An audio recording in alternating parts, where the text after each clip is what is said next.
चलते भेंडी गोटे यूनिक स्टाइल रेसिपी प्रस्तुत करवा।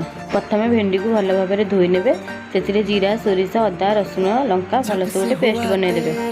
प्रथम गोटे कड़े तेल पकई से मसला पेस्ट को भलसे कषिदेवे। से सब मसला आड करदे भलसे शुखिला हवा जाए कषेबे। एमती भाव में भेंडी गोटे कटिंग करदे से जो मसला आम कषे सब से भितर देदेवे। से मसला दिया भेंडी को अल्प फ्लेम रे भलसे टिके फ्राए करेंगे। एमती गोटी गोटी कर सब भेंडी फ्राए करदे। फ्राए कर सारी गोटे कड़े ने से तेल पकईदे। पियाज रसुण अदा टमाटो भलसे भाजीदेवे। भाजी सारी गोटे प्लेट को नहीं ठंडा करदे। ठंडा हो सारापर भलसे ग्राइंडिंग जार भलसे गोटे पेस्ट बनइले। कड़े भलसे कषेबे। कषे से लंका गुंड जीरा गुंड हलदी गुंड चिकेन मसला सब भलसे दे कषेदेवे। एपटे आलू भाजिक रखी से पूरा पकई देकी भलसे कषेदेवे। गरम पानी आनिदेवे।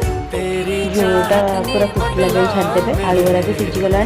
जो भेंडी फ्राए कर रखी से आड करदे। देखो केते सुंदर ग्रेवी है।